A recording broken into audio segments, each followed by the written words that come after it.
You got a interior and a tackle, I guess. All right, we're good, guys.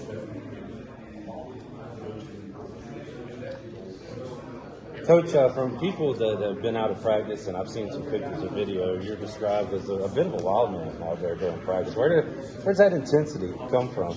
I've been called a lot of things, so probably all of them true. But I think if we're going to sit there and ask our guys to play on the edge and to go out there and practice on the edge so they can play out there, then we've got to be able to do that as coaches as well. So sometimes I don't know what I'm going to do next. I think the guys show up to practice just kind of see what I'll do next sometimes. But it's all in fun to get out there and compete and get after it every day. So got veterans at linebacker, veterans in the secondary, a bit of a younger group up front. How have they come along overall? I think they get better every day. They learn something new every day about the game. Last year was a different experience for a lot of them. You didn't have a true camp, and you came from high school and wound up playing a little bit here, there, and yonder. So I think that when they come in and they learn how camp really goes, the grind of camp, and how they have to get tough every day. We have a saying, the only easy day was yesterday.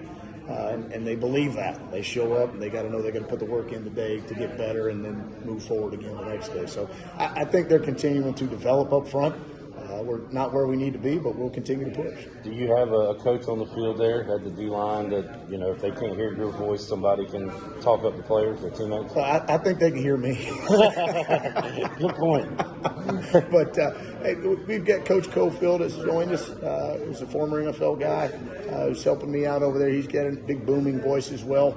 So we've got some guys out there that we can make adjustments from the sideline. Most of the time, them hear us. And well, I was speaking more. Who's the leader up front? Oh, who's the leader up front? Line, yeah. Right now, I think they're all kind of right there together. Yeah. We've talked to some guys that have. D'Angelo's got a little bit more experience in the college game now. Up front, he's got about as much experience as everybody else. Right. 1 year under his belt. Because he was a guy that was moved around positions. I think Elijah Morris has come in and been a guy that does everything right. So I think you've got some leadership in those two guys.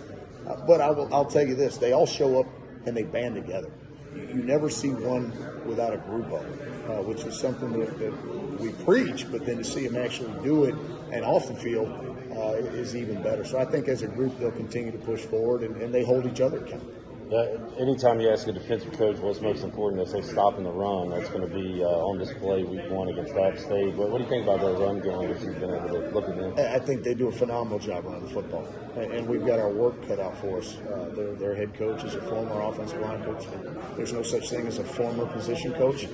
So I'm sure that he will be down there, and they will continue to do what they've been good at.